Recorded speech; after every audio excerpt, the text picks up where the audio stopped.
What should have ideally been another extraordinary chapter of his life took a devastating turn. We're talking about the filmmaker and conservationist Rob Stewart. Unveiling the details of his final dive, we confront the tragic incident that claimed this visionary filmmaker and advocate.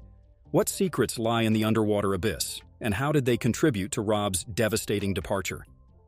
Join us on a journey that echoes the profound implications of a life dedicated to protecting our planet's delicate ecosystems. Rob Stewart was born on December 28, 1979, in Toronto, Canada. From a very young age, he developed a deep interest for nature's way and life, and ocean's flora and fauna to be particular. He was as comfortable in water as he was on land. It was almost as if he had a certain special connection with the ocean. Whenever they went camping, he always used to be the first one to go into the water, and the first things in his hand were a frog, a turtle, or basically whatever he could find. His father says he spent hours in lakes, exploring every corner that he could, and when he was just about 13 years old, he successfully convinced his entire family to get their scuba certification. But his curiosity wasn't limited to exploring lakes and holding turtles. He wanted to grow further, dive deeper, and stay down longer. He became a scuba diving trainer at just 18 years old. I think it is safe to say that this very same fascination with marine life would later on become the driving force behind his remarkable career as a filmmaker, conservationist, and a shark advocate. Also, did you know that the iconic documentaries Sharkwater and Revolution were made and directed by him? Stewart attended the University of Western Ontario, and to no one's surprise, his major was biology. Around the same time, he also began his job as a wildlife photographer. Through this venture, he was hit with his first major realization about the devastating condition of the environment. In his own words, he says, "I had heard animals were endangered and all that sort of stuff, but it never really impacted me in any way." Then he later says, "It wasn't until I was in Borneo, and I saw proboscis monkeys getting encroached on by palm oil plantations, and was in the Galapagos and found sharks getting long-lined. That was really big." These were the turning points in the life of Rob, and profoundly also the moments that lit up his passion and desire to shed light on the many critical issues surrounding our oceans and habitats, and inspire others to take actions towards making meaningful changes. He understood the power of storytelling and the medium of film, and he leveraged that power to connect people and make them aware of the beauty and fragility of marine life. And that was when his groundbreaking documentary Sharkwater was released in 2006. Rob Stewart became a celebrity in the conservation world. For the production of Sharkwater, Rob forged on a 4-year journey across the globe, visiting 12 different countries. The countries include Costa Rica, the Galapagos Islands, and the Bahamas, and many more. The purpose of this vast expedition was to expose the vast and dark realities of shark finning and its devastating impact on shark populations and ocean ecosystems. And upon its release, Sharkwater did indeed make a significant impact for the better. It received widespread acclaim, more than 4 awards worldwide, and also broke Canadian box office records.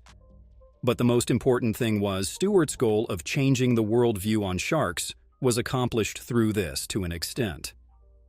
The documentary served as a wake-up call to many individuals, as well as igniting a global movement for shark conservation.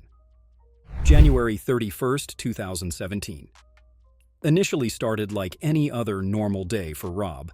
On that day, he boarded the dive boat Pisces on the little island of Isla Morada, which is located close to Florida.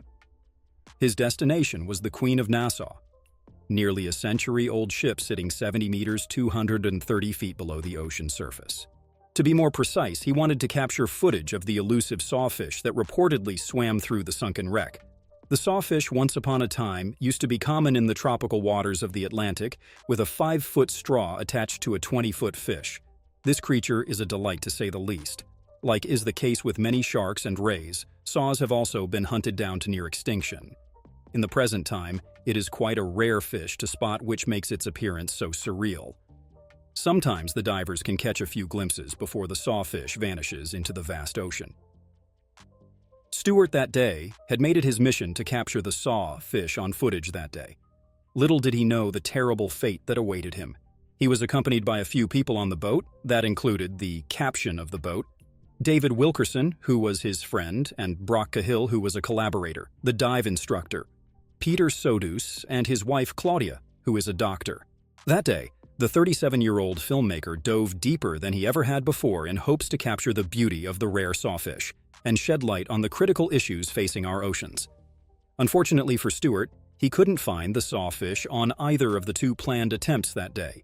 When they had surfaced from the second dive, the team they had accidentally left a grappling hook on the wreck attached to a buoy on the surface.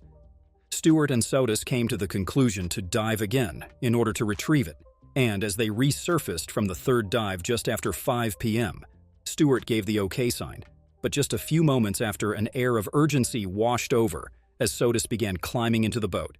It was clearly visible that he was in need of medical attention. He passed after briefly, and by the time people on the boat rushed to get him oxygen, Stewart had disappeared beneath the waves, and nobody till then had took notice to that. Cahill screamed in panic, "Where's Rob?" The news of Stewart's disappearance spread like wildfire globally. It garnered support from all parts of the world. Many people were deployed, such as rescue teams, volunteers, and fellow conservationists, in a desperate attempt to get a hold of Stewart's location and return him to safety. The search operation to locate Stewart reached unprecedented levels, and every possible attempt was made, such as leveraging advanced technology and a relentless, non-stop pursuit to locate Stewart. Every lead and every piece of information was meticulously analyzed, hoping for a breakthrough or any form of progress. Days turned into nights, and any hope that people had in their hearts was slowly disappearing. Stewart's family, friends, and fans clung to the last bit of hope and belief that he would resurface alive and well. Maybe he had stayed afloat, or maybe he was simply taken by the Gulf Stream. There was no way he wasn't on a boat full of hot college co-eds in the Bahamas, drinking coconuts, says Julie Anderson, who was one of Stewart's close friends and colleagues. Their faith and the shared determination of the search teams became a beacon of hope during those harrowing days, after searching for almost a whopping 6,000 square miles of ocean. By 2 Coast Guard helicopters, multiple agencies, and the general public, Stewart's body was found on Friday, February 3, 2017, just a few minutes after Captain Jeffrey Jansen, commander of the U.S. Coast Guard Sector Key West, had announced that the multi-agency search was going to take place. What do you think happened to Stewart in the ocean? And how could an expert diver like himself die in a mere mishap? Stewart's body was found very close to where he initially disappeared, around 217 feet deep, or 66.4 meters of water. But the question was, what exactly had happened to him? For the Stewarts, the fact that their son had died in a mere scuba diving accident just didn't make any sense, for they'd seen him as a kid on multiple occasions and knew that this was a mere child's play for Rob. Later, Stewart also used to go off and film for 3-6 months at a time. Sometimes they'd get texts from him saying things like, "Oh hey, I'm in Borneo and I'm diving with Dave and it's awesome and I saw some amazing stuff." Although Rob was an expert scuba diver, it was his first time that day diving with a rebreather, which are a closed-loop, scrubbing exhaled breath of its carbon dioxide and adding oxygen. They help divers go deeper and stay down longer. Even though Sodus's reputation was bad in the diving community, Rob still used to go on dives with him, going beyond the advised limits. And that day, with the multiple dives, they were indeed testing their fates. In March 2017, the Stewards filed a negligence lawsuit against Peter Sodus, Claudia and Horizon Dive Adventures, who were the owner of the Pisces. It was later proved that Rob spent 3 whole minutes on the surface after the third dive before he disappeared. And it was a matter of questioning why someone hadn't been keeping an eye on him.